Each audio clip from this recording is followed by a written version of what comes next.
Portland. Mr. Jewett will introduce our presenters tonight. So, we have our comprehensive plan, project team consultants with us this evening.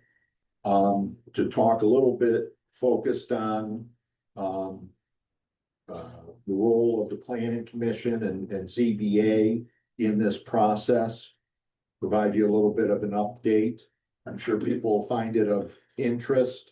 But one's geared to try to be a 101 of comprehensive planning. So we have Brianna Issa and Sam Gordon. They are with EDR, which is a firm up in Syracuse that does, what do you do? A lot. Big scope of stuff. But with that, I'll turn it over to you. Thanks, Amy. So we'll tag team. We are in the middle of the comprehensive planning process for the city. And we're getting to the point where we have developed draft called future land use strategy. And the future land use strategy is something that will be included in the comprehensive plan. And the intent of it is to inform any potential future zoning updates that the city might undertake as a result of the comprehensive plan. Right now, what we're looking for feedback on the draft character areas that we've identified and the character area descriptions, which is what Brianna has passed out to each of you. What we're really looking for is feedback, any feedback that you have, not as individual citizens, but as the planning board who has to deal with issues of zoning on a regular basis. And we have developed an interactive GIS map that shows all of these character areas, which we would show you on the screen, but that's not working. But we can provide you with a link to that.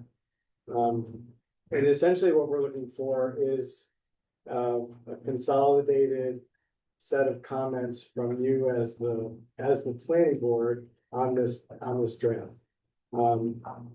The draft ultimately will have to go before the public as a whole. And at this point, we're scheduled to do that in April. So really, at this point, we've been working with a steering committee that was appointed by the city. They have had a chance to look at this preliminary draft. We're also looking to the planning board and also the zoning board to see if there are any comments at this stage.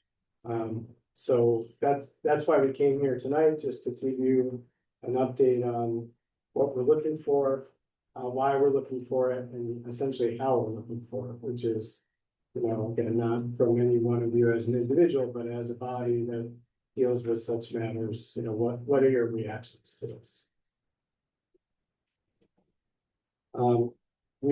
The future land use strategy has been informed by the public engagement that we've done to date. So we did have a series of focus group meetings and about just under 30 participants in those focus group meetings. We also held a public meeting where we had another 30 or so people from the public come out. And we've had materials online through the, what's the name of the website? Oh, Crown City Rising. Crown City Rising website. So there's been an opportunity for people to kind of weigh in, provide feedback. We also had a community survey, and from the survey, we had just over 160 responses. That, again, all of those things have been informing the future land use strategy that we've started to help.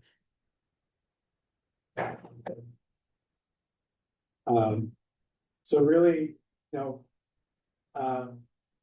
I know we just put this in front of you, and I know you haven't had a chance to read it. But what we wanted to do is take a few minutes just to make sure that you're aware, that this process is going on. And that we would like to get some feedback or input from you as a appointed entity of the city. Hi, Sam. Hi. Amy Bucks. Good to see you again. Is this something you want comments on tonight, or do you want us to No, send them to you electronically? you can send them to us electronically, you could send them to Through Andy. Andy? He can share them with you. Yes, we don't need feedback tonight. We would like to give you an opportunity to review what we passed out. We can also send that to you digitally, as well as the link to that interactive map, so that you have a chance to kind of review it. Okay. And if I heard you correctly, you'd like it all coming as one voice. You don't want to get Right, eight different kind of opinions across. right. What we're looking for is the opinion of the planning board. Gotcha. Right. Having worked with planning boards, I know how challenging that can be. But that's what we're seeking at this point. As I said, there will be a public meeting in April. And there'll be opportunity for anyone to comment, from, the city at large, at that point in time. Yeah, we'll hold at least 2 public hearings, right? Well, eventually there'll be public hearings when the city is looking to The adopt the plan plan. itself, right, okay.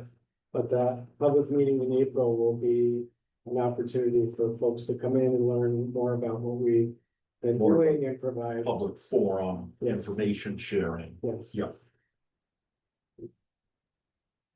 Sounds good. Thank you. Yes. Thank you for your time. Any questions for us at this point?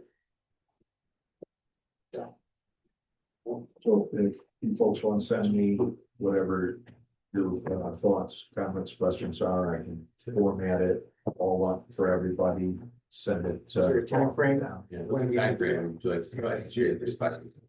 Well, I understand that you normally meet once a month. Correct.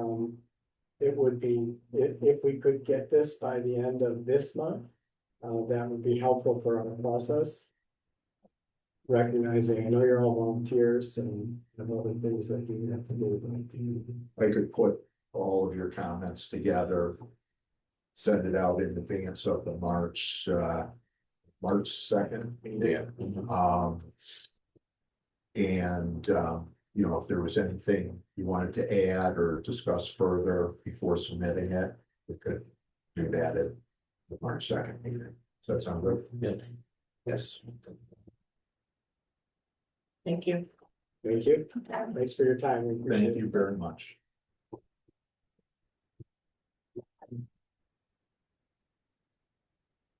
All right, our next item on our agenda is to elect 2026 planning commission chair and vice chair. Can I get a nominate or can I get nominations for the chairperson first? I'll nominate you, Joe, for the term. Sorry. All right, can we get a second on that? Second. All right, any further discussion? Anyone else want to run? Ah. All right, all those in favor, say aye. Anybody opposed, say no. All right, we need a person to be nominated for vice chair. Chris is our current vice chair, he's not here. Yeah, I had it on my list to send it a text today to see if he's still interested. But I didn't, so I haven't communicated with him on. And send them a text congratulating them. Yeah. We could do that. Anyone else like to run besides Chris? I would not. Just We talked, yeah. It was my time. Yeah. Anyone else interested? We want to hear Jim want to do it, so now we want to be. I thought Chris did. I think Chris would be fine if Yeah. Chris is, if he's not opposed to continuing, then I would nominate Chris. All right, if he says no, we can always revoke next. Indicated that last month. He did say he'll do it? Yeah. Okay. Okay, All right, any other nominations? Any further discussion? All right, all those in favor of Chris Bubble, say aye. Anyone opposed? All right, so Chris is our new vice chair. All right, our next item on the agenda is 52 Clayton Ave. We have a site plan review. Public hearing will be held on the site plan application. Anyone wishing to be heard in the matter, if I could speak. Is Mr. Pace here, Mark Pace? If you want to come up and tell us what you've resubmitted.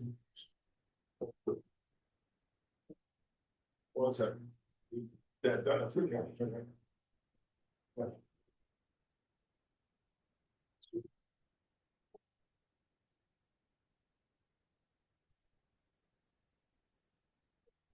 Yo, you gotta sign through those. Yeah, yeah.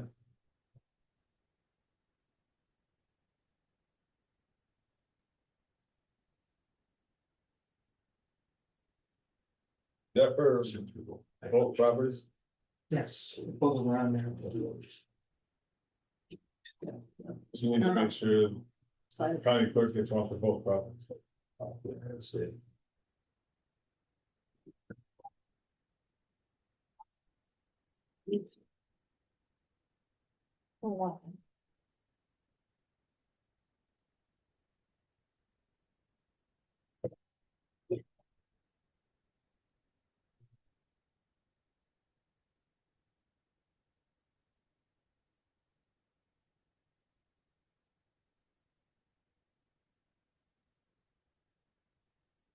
Thank you.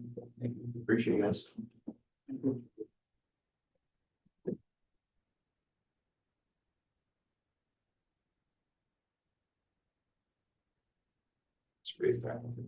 Yeah, Mr. Pace, we're, sorry about the delay. You just kind of come up and tell us generally what you've done to,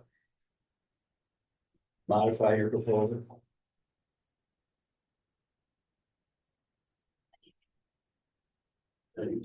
Yes. Oh, I'm sorry, I can't hear you back. oh, no, I'm sorry. I guess go. If you come up to speak, I'll turn these off.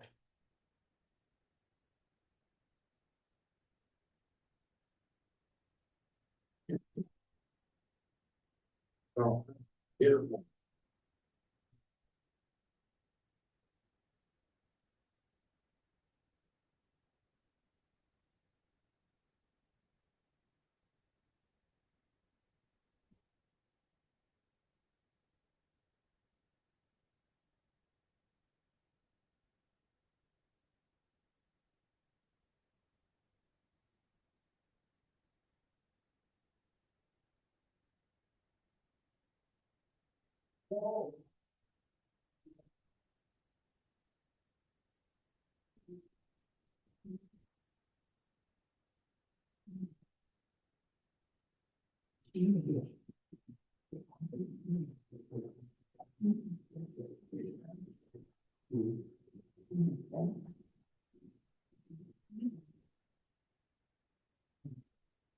Well, when I first proposed parking spaces, it was 9.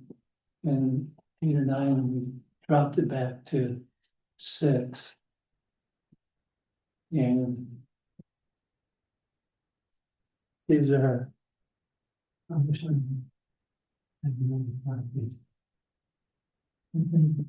Yeah, we've got copies of that. That's on, that's on. That's Royce, that's the. A year or so ago, I, as we had put a parking lot in on Maple Ave, 23 Maple Ave. And that was okay by the planning board. That's the. And this is similar setup. So once we set up and then approved for the one, we figured that, so it wouldn't be arbitrary and capricious. It would be okay for this one also.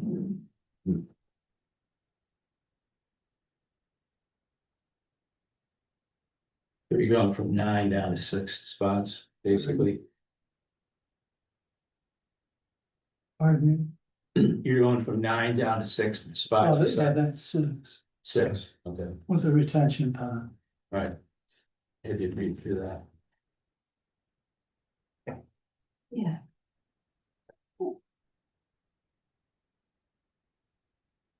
Questions from the board for Mr. Pace? Yeah. No, I don't think it's pretty. I don't have any.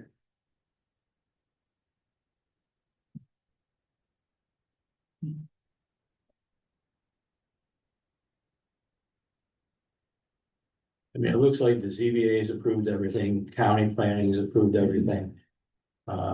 They had one stipulation, what was the stipulation? I can't find it. Adding the trees, I believe. Oh, yeah, you know, you're gonna plant trees, right, on the one side I of the want property, to put arborvitae's. right? When I stood in the middle in the summer and I took a 360, Right, there was only one house that could see it. And that was on a medial property at 57. or medios, okay, all right, And the idea is to get cars back there, so when they back out, so when they come out, they can just leave. Mhm. But if they're stacked in the driveway, one's gotta pull out, 2 or 3. Right, right. And the city has been wanting to take care of the problem with parking, so they encourage us to apply. right, right. Okay.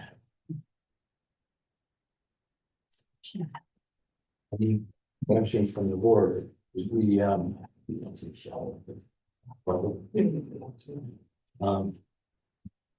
any other questions for Mr. Pace before we excuse him? No?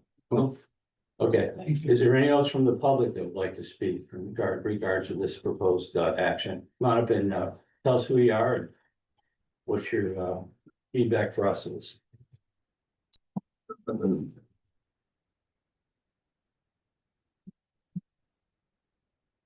Okay, thank you very much. My name is Jim Hokinson.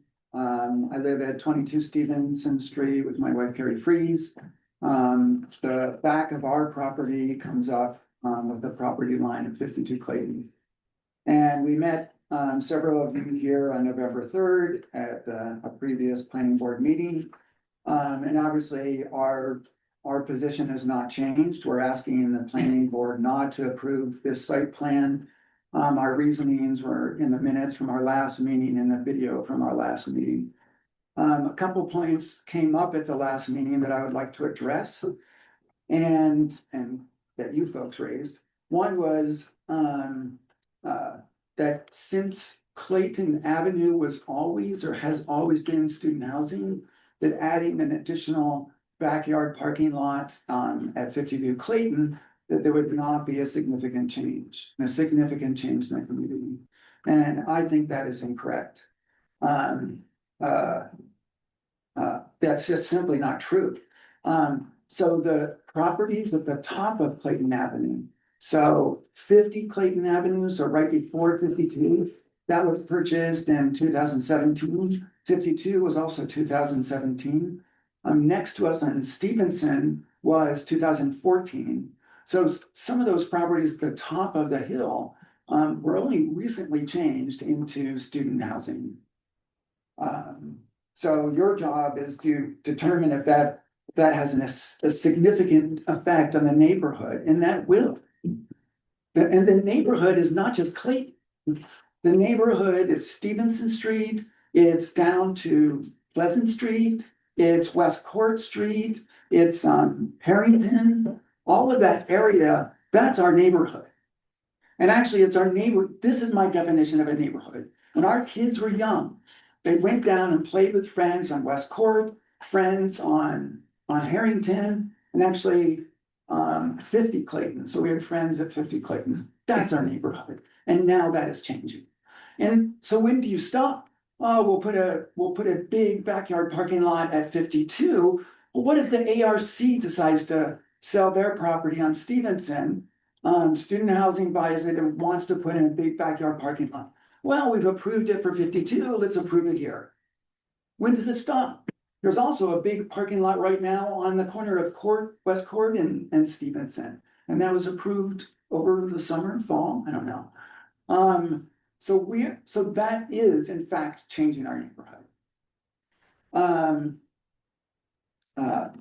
Something else that was brought up at our last meeting is, and Carrie brought this up as well, is we are worried and the committee was worried about water and runoff. And we are also worried about that. And actually other citizens are worried about that as well. So when we first met at our original zoning board meeting where the landlord at 52 Clayton was asking for 8 spots. A variance for 8, and that was not approved. One citizen came up here and mentioned that the first time in 20 years, their basement got flooded and their basement is on, or they live on Harrington. Someone else mentioned that after a rainstorm over the summer, they were walking down to the YWCA and there was a rush of water going down Clayton going to the YWCA. You don't want to flood out the YWCA. The only new information that is in the proposed or that is posted on the website is, it's not actually new information, it's a new posting of a level 1 environmental checklist that was done back in July. And the landlord of 52 Clayton is mentioning that they plan to build, it doesn't actually state which one, I think a drain or a dry well. And it's not clear if that will meet the demands of water runoff, or like the snow we're getting now. If this snow all of a sudden would melt, where would that go? Okay. Yeah.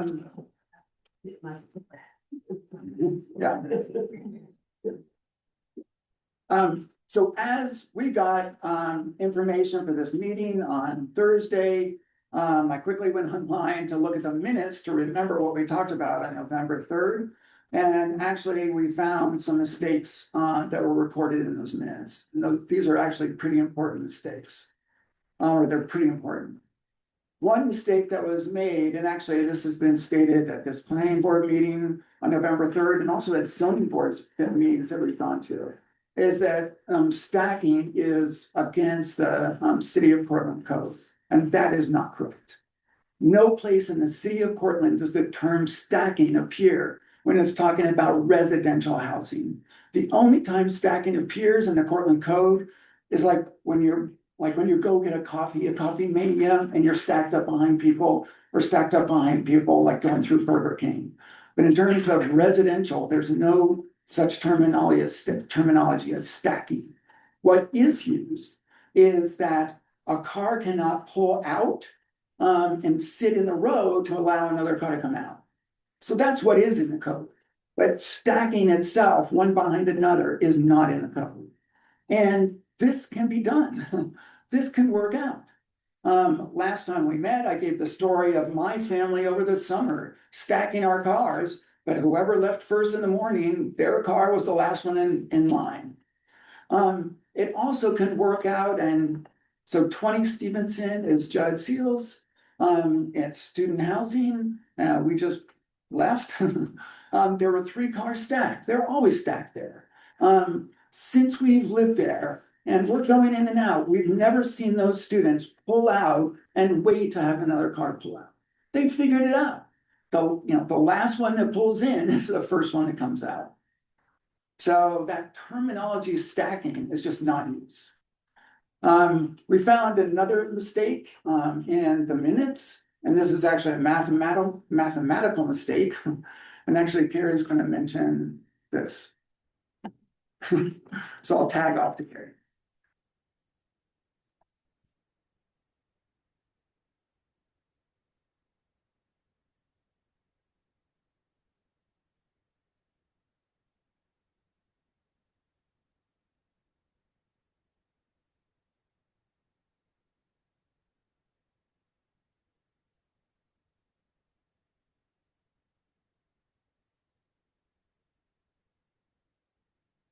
Okay, thank you for having us again and for the invitation.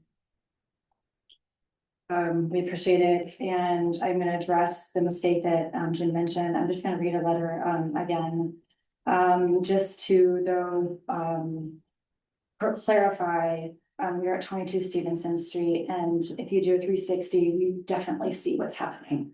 I have sent pictures, you should have that in your file, of the parking lot that we see of Judd Seals, which is 2 down, the massive suites and the floodlights.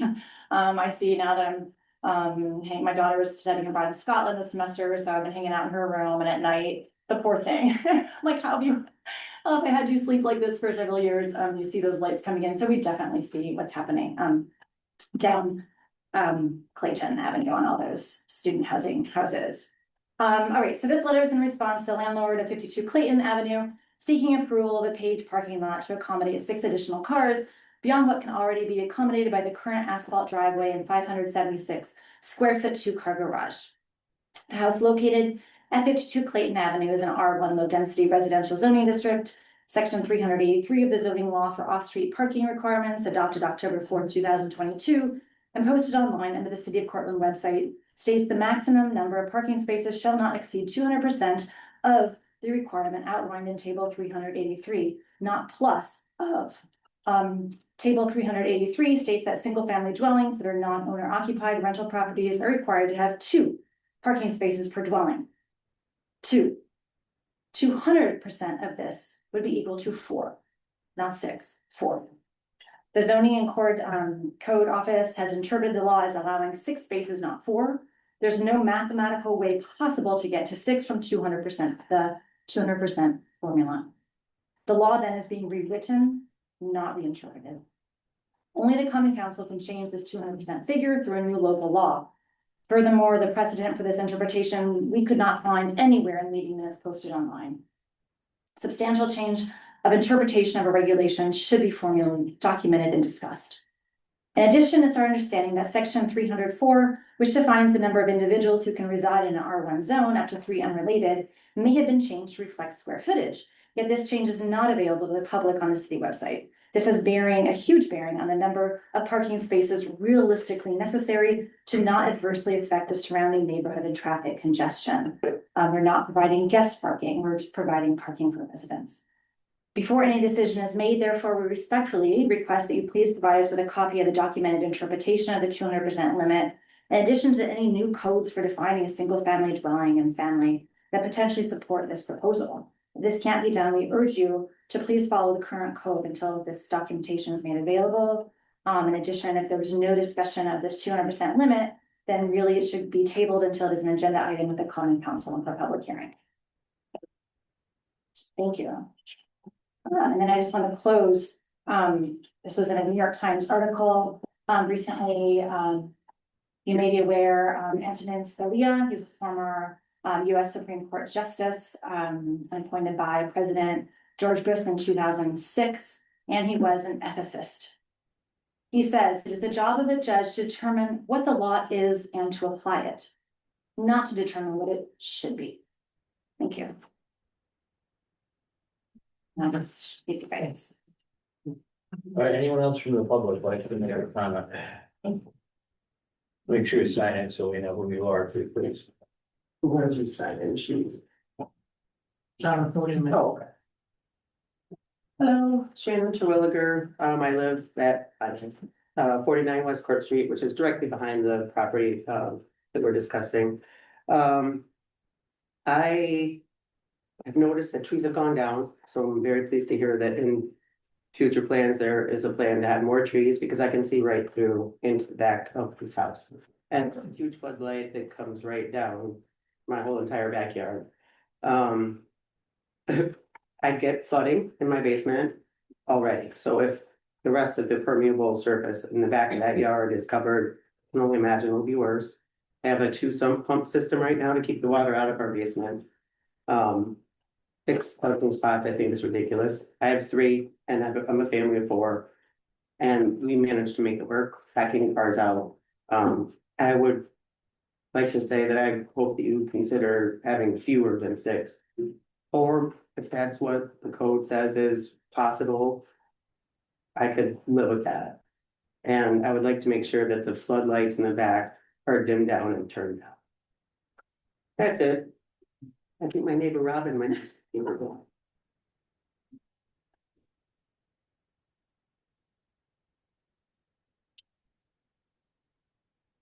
You can't resist visuals, sorry, it's in my blood. I'm showing you water over the dam. And I don't think you ever repeated it.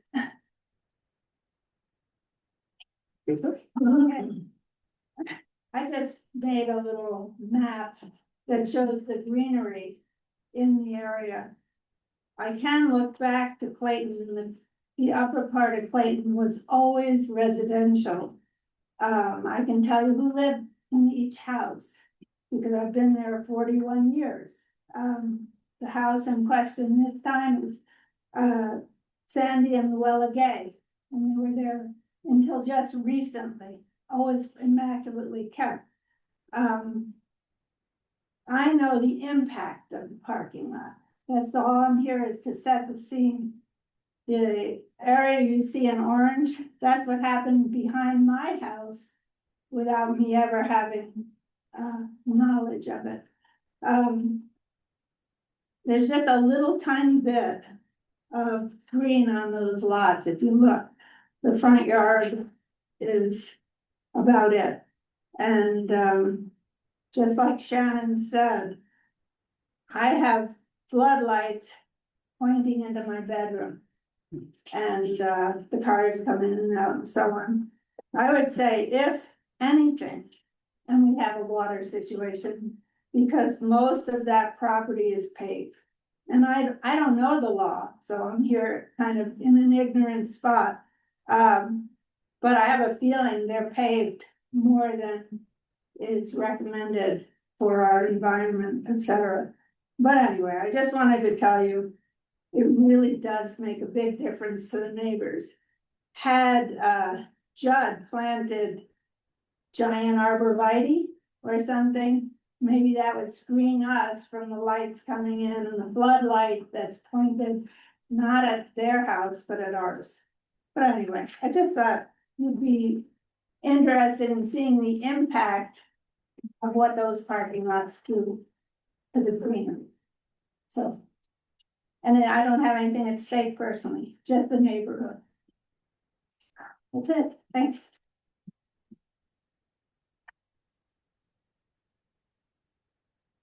All right, anyone else from the public like to make a comment?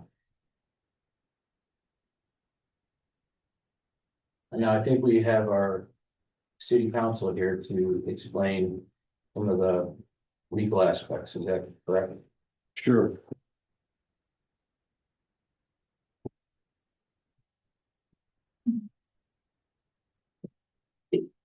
A number of excellent points were made tonight, and this board, the review that the planning commission uses for a site plan is not the same used by the zoning board of appeals for a variance or a special use permit.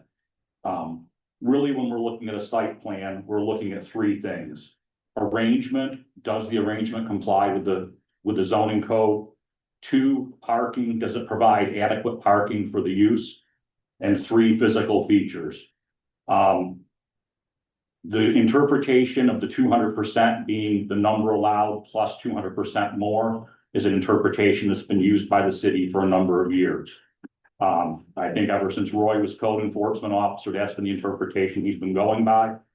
This commission is not to review that interpretation. Only zoning of the board of appeals can override the code enforcement officer's interpretation. Anybody that doesn't like that interpretation is free to apply to the zoning board of appeals for an interpretation. And then they could take it up and would make a decision. I believe they've already taken that issue up and have upheld Roy's interpretation on numerous occasions, so I wouldn't expect them to change it, but that's certainly something the ZBA has the prerogative to do. Absolutely right, the city code does not say stacking, but stacking is a common term used in the code industry, referring to multiple cars parked in a driveway. And it does prohibit that action of stacking, even though it doesn't use those exact words. The two things, the plan before the commission, based on the code enforcement officer's interpretation of the 6 spots being the 2 allowable plus 200% or 4 more, is a right by use that Mr. Pace would have. So I mean, the fact it's 4 or 6, unless ZBA says Roy's wrong in his interpretation, 6 is what it is. What this commission can do, and I would urge you to do, is put reasonable limitations on your approval of the site plan. If you look at the plan that was prepared by Chuck Feisley, you will see he's calling for 5-foot arboretive plants.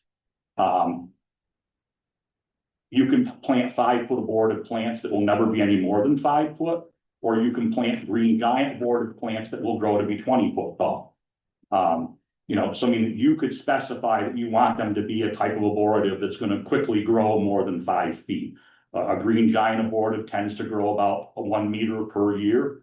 So within a couple years, a 5-foot plant is gonna be high enough to block any type of, you know, lights from a car. You can also limit the amount or the output of lighting for the parking area, or require that it be directed back towards the house versus from the house out towards the parking lot where it would affect neighbors.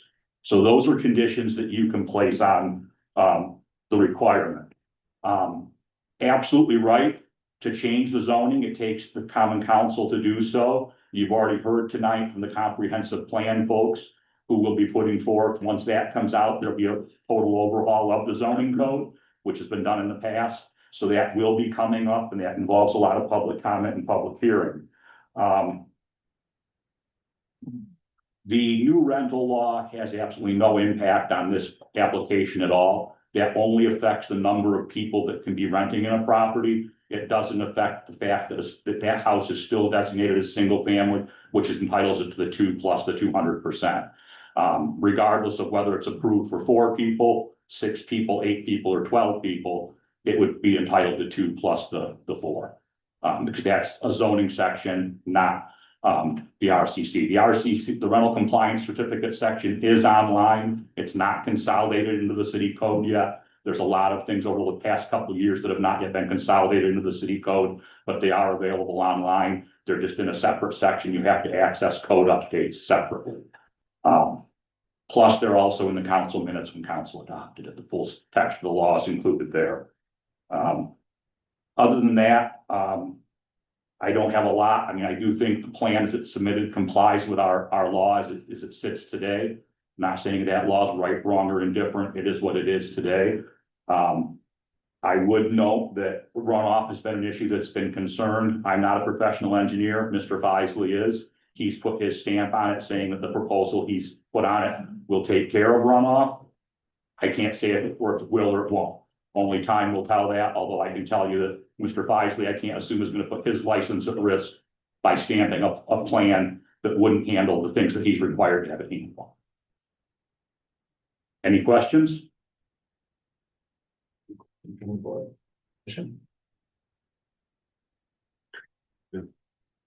right, thank you. All right, comments from the planning commission. This proposal.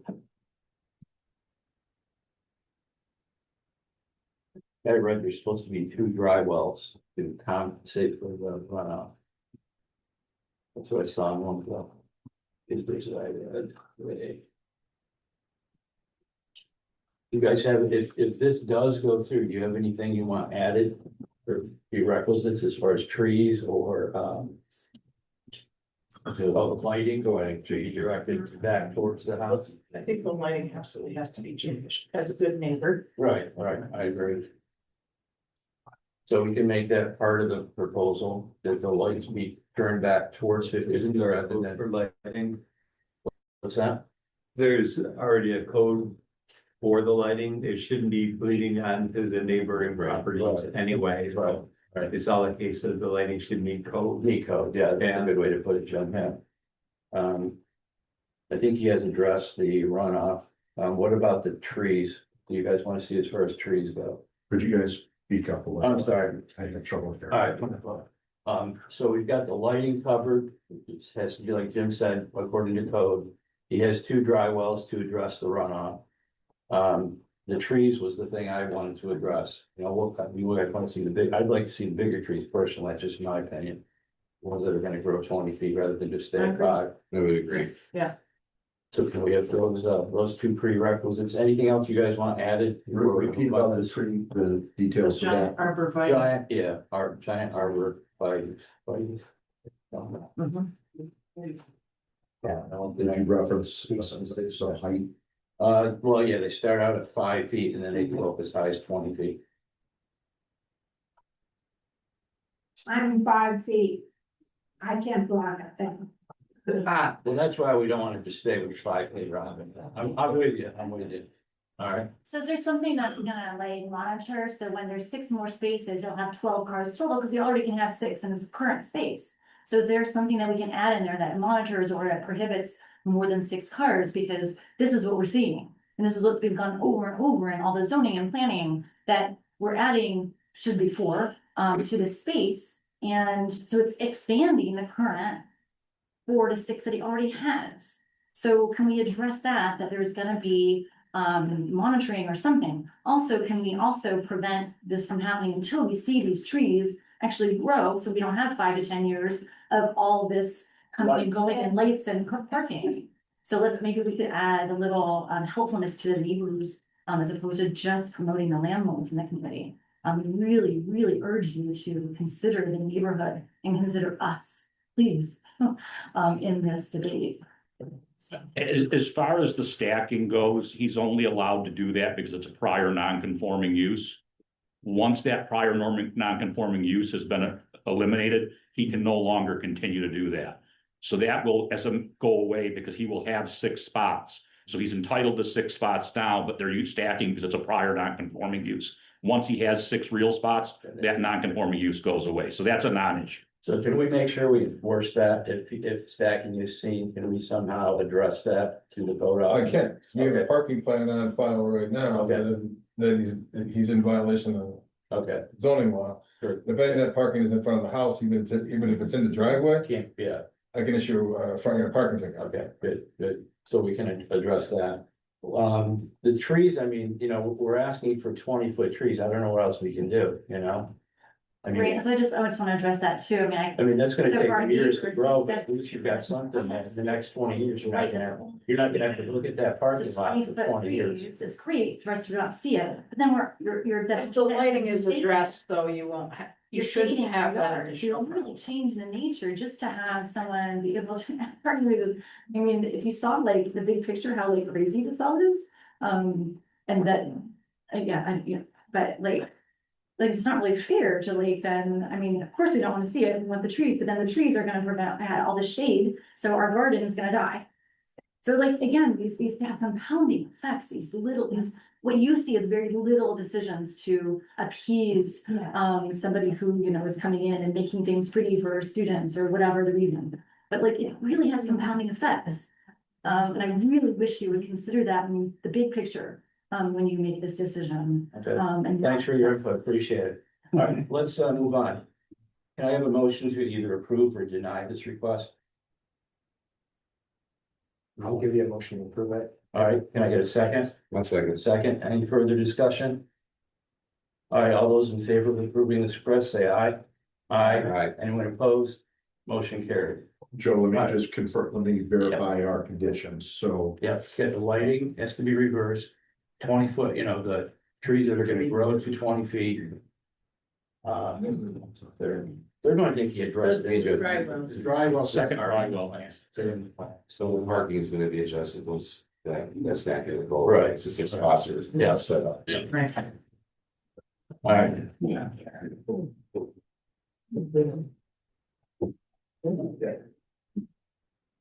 All right, any other further discussion? We did vote, right? Yeah. Yeah. All right. What's the next one? We got that. Do we address these other 2 things, Roy, the 5 Church Street and is that just something I have to sign off on? The church in 168. Yeah, do we have the other, we gotta sign off. It said, administrative review for minor site plan. So does the whole board has to address these or not? No, you just gotta sign it. Okay, all right, so we'll skip, I'll stand it after the meeting. What am I gonna say? Oh, we don't have any minutes yet for the January meeting, so we're gonna have to postpone. I will, What's that? I will try to get these in the January out very shortly after, like, Yeah, just end get, of this week, by end of. well, this yeah, week, as long as we so- have it for next month, we can't vote on it until then anyway. Yeah. All right, can I have a motion to adjourn? I'll give the motion. Tony, second? Second. Amy, all right, further discussion? All those in favor? Aye. Anyone opposed? Motion, our next meeting is March 2nd. You guys have to be back here on March 2nd.